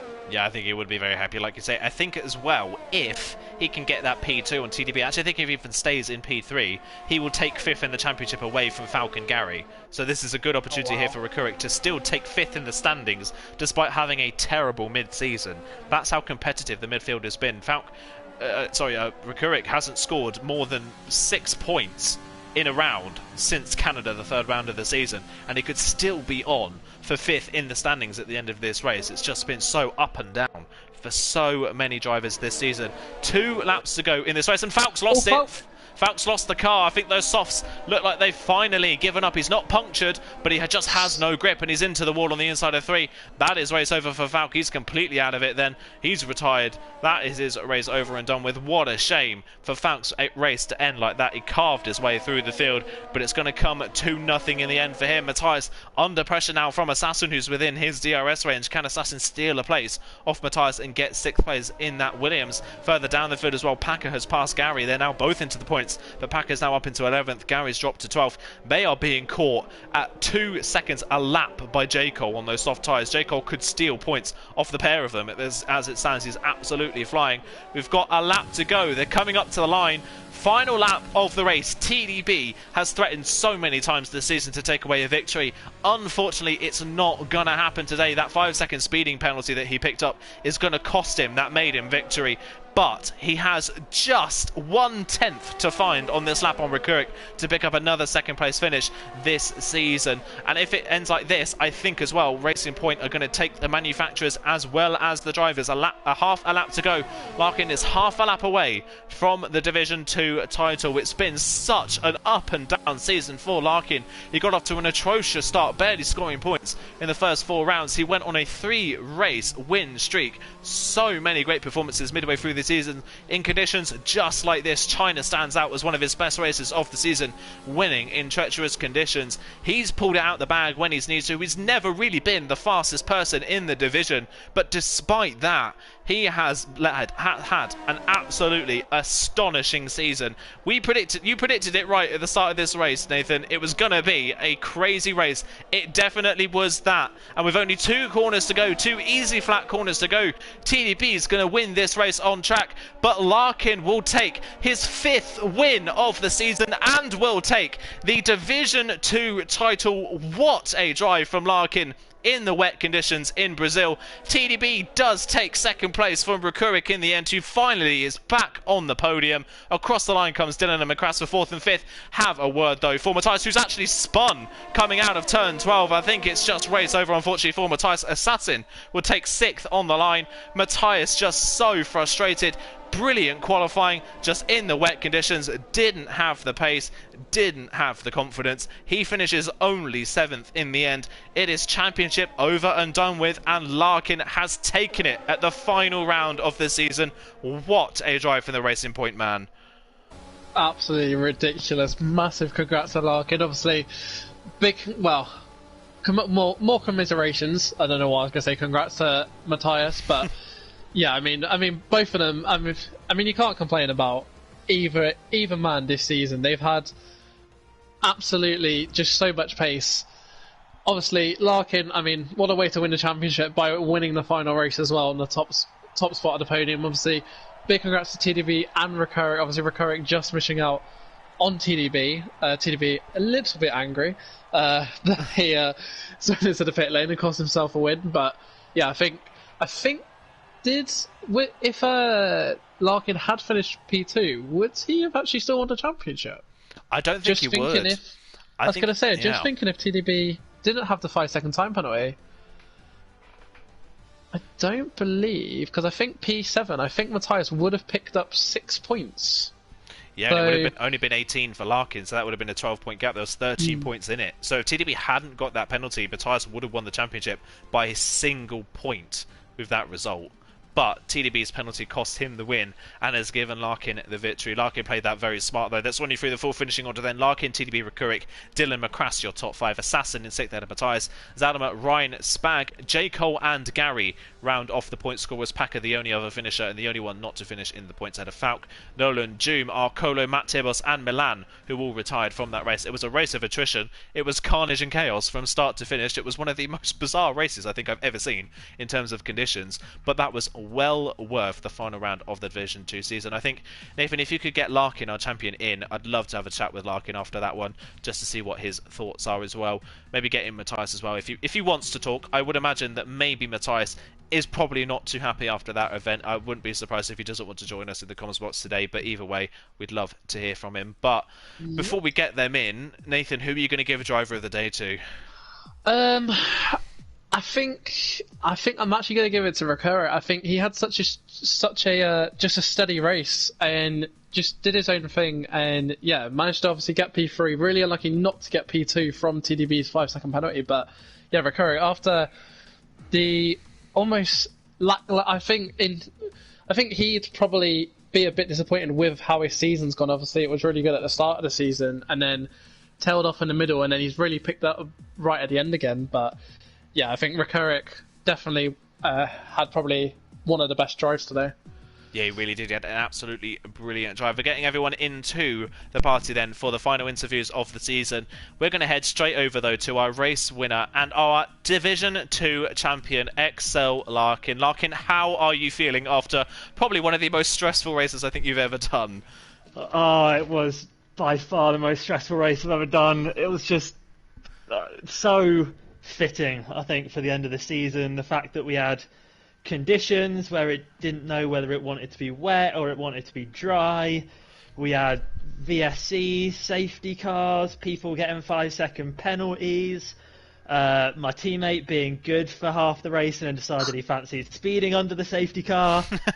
I feel like that's taken a few years off my life. Yeah, it definitely had all of the Division 2 hallmarks all in one race, that one, didn't it? It was an absolute... It was chaos, really, from start to finish, but an absolutely brilliant and fitting end to the season, like you say.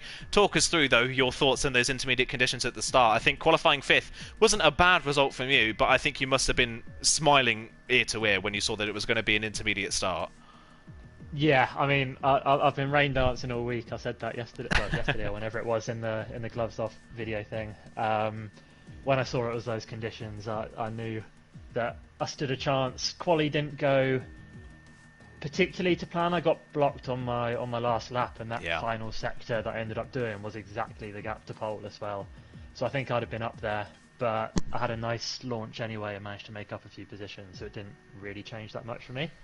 And yeah, then it was just about sort of keeping it clean, trying to keep an eye on what was going on around me, and following TDB. Yeah, brilliant, smart drive as well at the end of the race there as well. You were the only one in the end. Before we had the safety car, you were the only one that when they went onto slicks, went onto the medium tyres. Everyone else went onto the softs. Was that always your plan, to go onto the mediums and just try to get to the end of the race on one less pit stop? Or were you just thinking that you had to do something different? Essentially, yeah. I had my Jeff in the party telling me to copy everyone else, and I was ignoring him, luckily. But yeah, we knew the slick tyres were quicker, but we didn't think they were quick enough that it was worth then essentially doing a 2-stop. So I figured I'd stretch them for the extra 4 or 5 laps, put the mediums on, and take those to the end. We were a little bit worried that the mediums would stay too cold to be any good, but luckily they're okay. The safety car sort of threw a little bit of a spanner into the works, but I don't think it changed too much, and it all went well.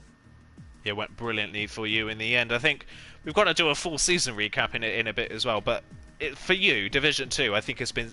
We've mentioned it a couple of times in the stream. It's been a little bit up and down. Your mid-season was absolutely astounding. The start of the season didn't necessarily go your way. Didn't get off to a flying start. What has been your favourite part of the Division 2 season? I mean, my favourite part, I've messaged Matt already since the race, and I just want to say massive commiserations to him. But my favourite part's just been the battle with him. It's been so good. There's not been any sort of bad blood between us, which has maybe been a bit more boring to the people watching him. But it's just been really fun. It's been a proper sort of end-to-end battle. We've had our ups, we've had our down. It's been probably the most enjoyable league racing season that I've had in my years of doing it. Yeah, absolutely brilliant stuff. Have you got anything you want to add, Nathan, to our champion? Just massive congrats. You actually didn't bottle in the rain. But yeah, obviously you was in D1 last season, had quite a decent season. Obviously, D2 champion this season. What do you think of next season? Do you think D1 again, or what do you think? Obviously, new games, so it'll be interesting to see what drivers at the start of the game get up to speed quickly. But where do you see yourself next season? A promotion, or do you think maybe just kind of staying in Division 2? Yeah, it's kind of hard to know. Like you say, it's a new game, and that changes things up a little bit. It'll also depend on the drivers we've got sort of coming in, drivers we've got leaving, which makes it a bit more difficult to tell. I think if we were sort of going into a new season straight away, I'd like to be in D1. Yeah, But at the same time, you look at my pace this season. My race pace has probably been one of the best in the division, but there are quite a few people you'd probably say are quicker than me, especially on sort of outright one lap pace. Do you think I'm you're just one of the ones? Do you think your quali pace, say if we did go into a new season, do you think your quali, well, not even so much pace, but your consistency, do you think in D1, because of how close the field is, obviously D2 occasionally can be a bit more spread out, as we've seen with like the races where, I mean, there's been so many overtakes in this D2 season compared to, say, D1 where it's mostly just trains. Do you think your consistency at times in quali could be the reason why you maybe stay in a D2 or just scrape into D1? Yeah, I mean, it's the thing that lets me down, isn't it? But it was also the thing that let me down in D1. I was pretty regularly qualifying 16th, 17th, that kind of thing, and just reverse stratting my way up the field, gaining a few positions on pens, letting Chapelele crash out every week, and just gaining my positions that way. So if I have to do that again, then so be it. We'll just wait and see. Yeah. Brilliant stuff. Well, thank you so much, Larkin, for joining us once again. Congratulations on the Division 2 title. I think before we move on to the rest of the podium sisters, we'll head over to Matthias. Firstly, Matthias, such a great season from you. It has been from start to finish. You've been such an incredible competitor, but unfortunately missing out on that Division 2 title today. What are your initial reactions after that race? I'm just gutted. Yeah. Nothing else to say. Like, it's Larkin just he was the better driver this season, but still to get that close and miss out is heartbreaking.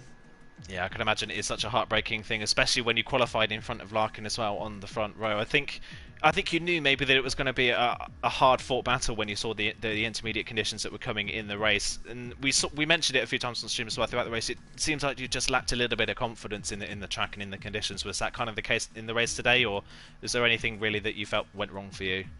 I couldn't heat up my tires. The tires were around 80 degrees the entire medium stint, and that just cost my pace. I even tried going like full lock through multiple corners to heat the tires up, but nothing worked. Yeah, such a shame. But either way, I know it's gutting to miss out on the D2 title, and obviously the fitters are quite raw at the moment. But either way, it's been an incredible season from you. You've been one of the fastest, if not the fastest person in division all season long, so that is another thing to take away from this. You've been right up there in the championship all the way through as well. What's been, I imagine you'll probably have the same answer as Larkin, but what's been your favourite part of Division 2 so far this season? The unpredictability, the absolutely fantastic battling I've had this season. So many incredible drivers and personalities that I've gotten to know and appreciate. For example, Larkin, he's never been anywhere close to disrespectful. He had to shit talk me yesterday because Gary basically forced him to. But he's been definitely one of the most respectful title contenders I've ever come across, and I don't think there is a more deserving champion in D2 than him. Yeah, brilliant. That's a very it's a good loser. That's a good loser statement. That one is. It's been a brilliant season, like I say, from you, Matthias. It is gutting for you. I can imagine that you've lost the D2 title. Is there anything, Nathan, that you'd like to add to Matthias? Anything you'd want to ask? Obviously, just massive commiserations. You've had, I mean, it's been probably the best season out of everyone. Obviously, just falling a little bit short. In terms of next season, obviously, I think you've mentioned about maybe going to PC, was it? Yeah. It's all about the PC prices, so I'm not sure yet. I might do a reserve season in LoE, PS4 or PS5 again. I was going to say, even if you did get into PC, do you think you'll do potentially both, or do you think you'll just mainly stay on the PC side for next game? I just love LoE, so I wouldn't surprise myself if I did both. But it's all undecided yet. I have no clue, and it'll take a little while before the new game comes out, so I have time to think about it. Yeah, brilliant stuff. Thank you so much for joining us in the comments box as well, Matthias, and commiserations on missing out on the D2 title, but I'm sure there is plenty of titles coming your way in the future. Absolutely brilliant season from you once again as well. We'll move on then to the rest of our podium sitters, who I imagine are probably a bit hyped after that race as well. TDB, I think, is in the party, so a second place finish for you, TDB. I think, is that your second or your third second place finish this season? I can't fully remember if off the top of my head. I know it's definitely at least your second. I think it's third, but I can't really remember. Well, I think we've both got the memory of a goldfish, the pair of us. But either way, a brilliant race from you. I think all week you've been talking about wanting to fight for the victory here at Brazil. It's obviously the last opportunity in the season to do so. You won it on track at least. Unfortunately, that speeding penalty in the pit lane cost you that race victory. But either way, a brilliant race from you. On your side of it, how enjoyable was that race for you? It was very stressful. I mean, I'd done a lot of dry running. I had done 2 intersessions, 2 full wet sessions, but I think no one could have predicted that it was the same weather as in Silverstone. Wet track, dry tyres, like there was barely any grip, and it was really a struggle, and my penalty didn't make it easier. Yeah, I can imagine. It seems to be something about these wet, dry conditions that you really excel in. That must be, oh, pardon the pun, but that seems to be the thing that you do the most well in. So I can imagine that next season you'll be hoping for these conditions almost every race. It seems to be where you succeed the most. I think another thing to ask you as well. I think obviously come to the end of the season, I think you'll probably admit as well this season that it's been a bit up and down for you in certain races. You've had really decent races like this one. Other races haven't quite gone your way. Is there anything that you look back on with a little bit of regret this season? I don't know. I think I've been too aggressive in certain moments.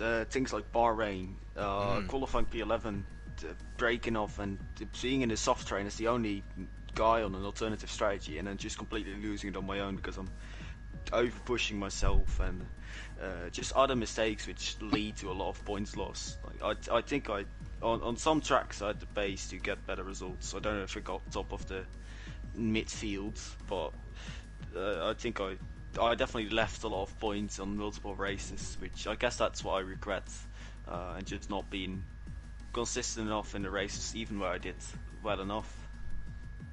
Yeah, so either way, you've got a lot of positivity going forwards. You've obviously joined Excel now as well, and first race for Excel in Eloise, and it's a podium finish, an absolutely brilliant result from you today. Nathan, is there anything you want to add to TDB? Yeah, obviously just great race from you. Obviously really unlucky with the speeding penalty and losing out on the win. Just looking forward to next season. Any expectations obviously going into a new game? Obviously, are you actually staying on the PS4 or? Yeah.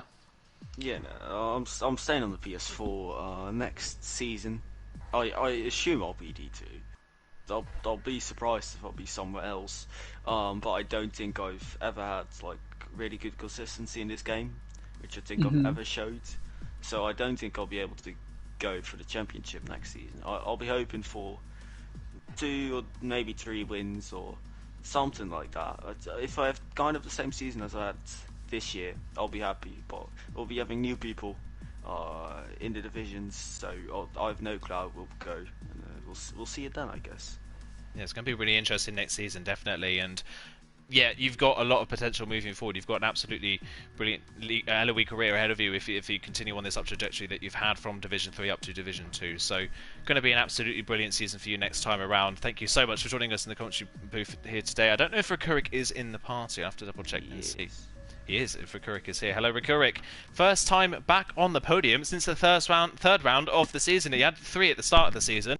I think by your own standards, it's been a little bit lackluster midway through. You finished on the podium. How do you feel after that final race of the season?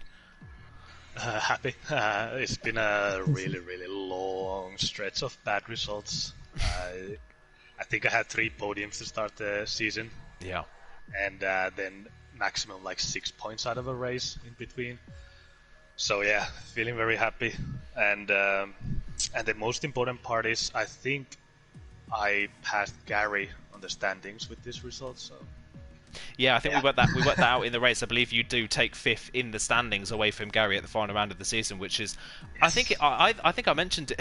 I think I mentioned it myself. It's a little bit astonishing considering that like you say yourself, you had a string of bad results. So the fact you've come away with P5, I think, goes to show how competitive that mid pack has been all the way through the season. It's these conditions as well, just like TDB. Something about these wet dry conditions kind of brings you alive a little bit, Recurring, doesn't it? The qualifying maybe wasn't the best for you, but you seem to really enjoy these kind of races. Yeah, and I always hope for wet race. It's where I excel at, and in Division 2 the talent is so high. I think honestly I'm like barely 15th fastest on dries, depending on a race. But on wet I think I'm top 5 and I can pull a good result. Yeah, and, definitely.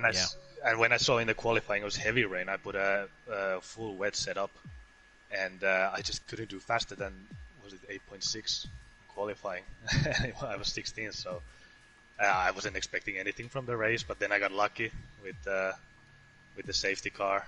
I think my inters were around 90%. I took a huge gamble, and it paid off. Yeah, gamble definitely paid off for you in the end. You definitely were top 5 fastest there. Top 5 kind of cleared off in today's race. Absolutely brilliant drive from you as well. I think looking back on the season, I can imagine, I think I know what your answer is going to be, but I'll ask you, since I've asked everyone else, is there anything you look back on in D2 and think that you could have improved on, or is there anything that stands out as a favourite point of the season? No, I don't know. It's what it is. I started hoping for a repeat of the championship, but then I didn't have time for practice and didn't race few races, and I think I had like a stretch of 6 races where I either didn't race or I lost my front wing. So then it was just about having fun. Not really any highlights of the season. I think the highlight might be the win at Silverstone you had. That was an absolutely brilliant result at Silverstone. But yeah, I think... Yeah, and TDB gave it to me. He made a mistake and seems to be a little bit of a pattern for me. Anyway, TDB kind of stole that one back off you today with the second place finish there that you had in the palm of your hands until the final lap. But either way, a brilliant result for you again, Recurrent, today, back on the podium at the final round of the season. So hopefully you can build that momentum into next season. Nathan, is there anything you want to add before we finish off the stream today? Yeah, just obviously great drive today. I think he was one of the quickest out there and just had a really almost just an error-free race. As the other 3 as well. Obviously, just looking at the next game, obviously had a really good start to the season and obviously end of the season. I think from about Monza onwards, you like really picked up your pace again and consistency. Have you got any expectations going into season 6 and obviously a complete new game? Maybe I don't know, more practice or anything to look forward to? It depends. I'm still in between. Either I keep driving with the T-cam or I go back to the cockpit cam. But I feel like if I go back there, then I have to be D3 pace, at least if the talent is the same as this season. Yeah.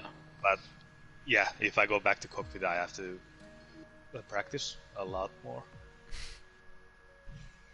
Yeah, it all depends on the time that you have in your hands. Yeah, but either way, brilliant end to the season for you, and thank you for joining us in the commentary booth for I think only the second time this season. I think we started doing interviews after the second round, so brilliant. Thank you for joining us. Thank you to all of 4 of you as well for joining us. Thank you to Nathan for joining me in the commentary booth today.